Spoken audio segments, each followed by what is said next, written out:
अस्सलाम वालेकुम दोस्तों, तुम देख रहे हो अपना पंजाब टीवी मतलब मेज़बान अफसल अहमद। आज की वीडियो माशाल्लाह जनाब एक दूजे ने बैठ और फ्रैश माशाल्लाह जनाब डिलीवर हुई है। सब तो पहले मेरा कैमरामैन जनाब दोनों बैठ दिखाएगा तो मजीद गलबात करांगे मालिक के नाल कि कितने डिमांड करने दिखाओ जी कैमरामैन साहब। आला क्वालिटी के जनाब जानवर मिलते हैं अपना पंजाब टीवी के क्रॉस ब्रीड का जनाब जानवर जे। भाई बाग लिखी हाल वाले खैर खरीद सारी ठीक ठाक जी।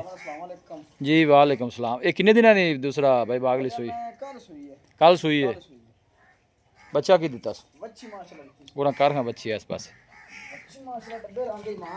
लो जी है जनाब ने बच्ची दी जी थोड़ा पर टोर सो हाँ थना छना निकली चोन सील साहब निकली लो जी पूरा माशा जनाब एक्टिव जानवर जे।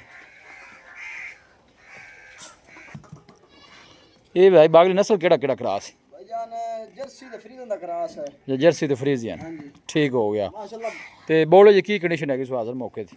भाई अफजाल जेड़ा दो टाइम दा मैच होया इंदे इठो तकरीबन है 16 17 लीटर 16 पक्का 16 17 लीटर। इस टाइम जेड़ा ए वच्छी ने पिला के सारी चुआई है वच्छी पिलात वच्छी ने पिला वच्छी पिलात की उम्मीद की जा सकती है कि किन्ना को दारा कर जैसे भाई जे जे गां दा ऑर्डर है जी गां दी क्वालिटी नस्ल जात है हां बिल्कुल जी माशाल्लाह 25 30 भी कर सकदी अई वापस मोड़ो अगे तो फिर जेडी गल गत्ते पै नाल फिर है जी ब्रीड वाइज माशाल्लाह जनाब जानवर अच्छा है बोला है ना जी।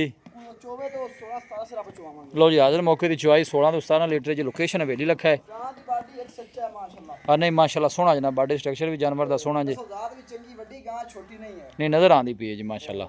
ऑर्डर माशाल्लाह बड़ा कमाल दा थान छटा बड़ा चंगा मगर बच्चा चंगा थणा दे कोई छट्टा फोरा वादा घाटा माशाल्लाह बड़ी कमाल है। लो जी हर पासों साफ सुथरी जेड़ा भाई परचेज करे मौके दा अपनी चुआई भी कर सकदा कोई किसी किस्म दा मसला नहीं।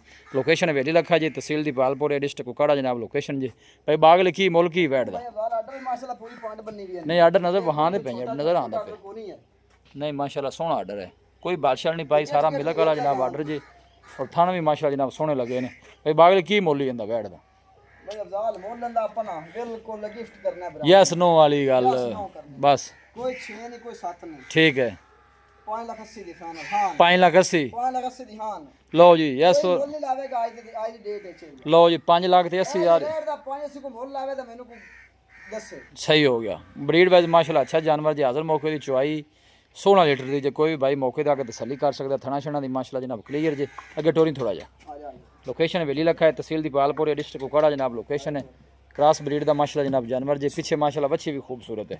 भाई बागली राब्ता नंबर दसो हाँ 0316 जी 0049 एक दफ़ा फिर दस 0316 0049 लो जी भाई बागली का जनाब राब्ता नंबर है कोई भाई जनाब जानवर परचेज करना चाहे जनाब इस नंबर पर रब्ता कर सकता है। जिसम की चमक बड़ी माशाल्लाह जनाब जानवर दी प्रिंट भी माशाल्लाह जनाब बड़ा सोहना जी। हाँ जी खून चंगा बॉडी स्ट्रक्चर चंगा नहीं माशाल्लाह सोहनी है कोई शक नहीं। घरेलू माशाल्लाह जनाब जानवर जी मगर बच्ची बड़ी प्यारी पीछे बच्ची भी माशाल्लाह सोहनी। वीडियो जनाब पसंद आवे वीडियो ने लाइक करो दोस्तों जनाब शेयर जरूर किया करो। मिलांगे जनाब एक अच्छी और लाजवाब वीडियो के नाल अपने मेज़बान अफसाला मैंने दो इजाज़त अल्लाह ने